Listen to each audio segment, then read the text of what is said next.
A-star students are abusing these three techniques, and if you're not making use of them, you could be wasting hundreds of hours. So the first technique is pre-studying. How are they pre-studying, you might ask?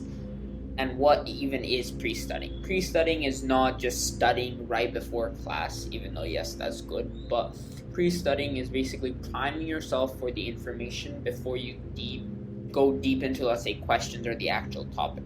So before actually starting to study and before class, they'll have a session of just having one reading through everything, and they'll make a little something called a mind map. Now, how do you actually make these mind maps? This goes into 4 specific steps, and there's more steps to this, but this is a very simplified version of making a mind map. First step is you need to write down all of the key words and concepts. So any key concept that you see that's written in bold, write it down. Any key word that you see which is important, write it down.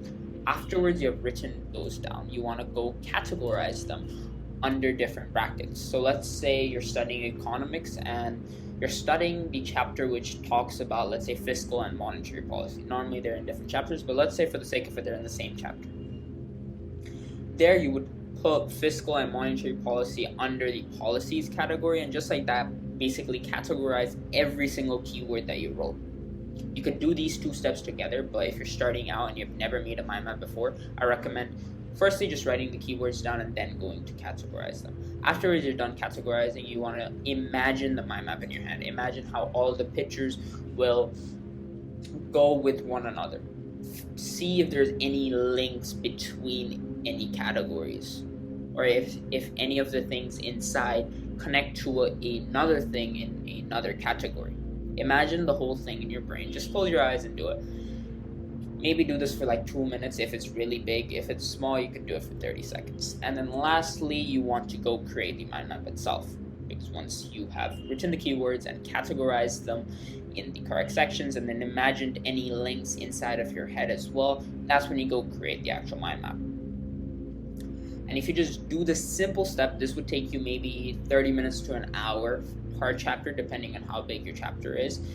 You would be done with, I would say, around 80% of the actual study. Then you just sort of need to do some practice questions. And A-star students abuse the shit out of this. Okay? And then step number 2, or the second thing they do, is they do a little something called just reviewing before bed. Literally, that's it. When they have class,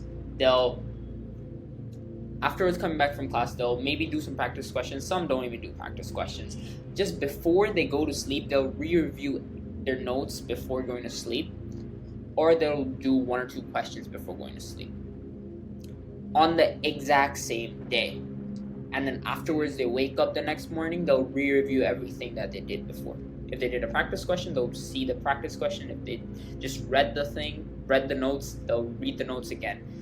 And doing that, I've personally tried this myself. You are basically, if you pre-study and you review before and after waking up from bed, of like, let's say the same day, you're going to be done with 90% of the content.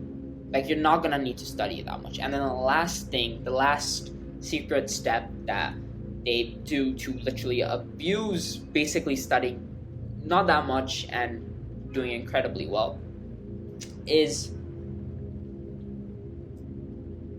a daily review. They review the content every single day. Whether this is doing maybe 1 practice question, or maybe re-reviewing it during Anki, or maybe just having a reading every day. Maybe just have like a 10-minute session of just everything that you studied yesterday. And slowly but surely this compounds over time. And over time they've basically just studied 10 minutes every single day. But the reason is they've been doing it for 2 weeks. So they have nearly 2 hours of really well active recall and spaced repetition built into them. Okay, if you enjoyed that, go join the Discord. We have free resources. And with all that said, bye-bye.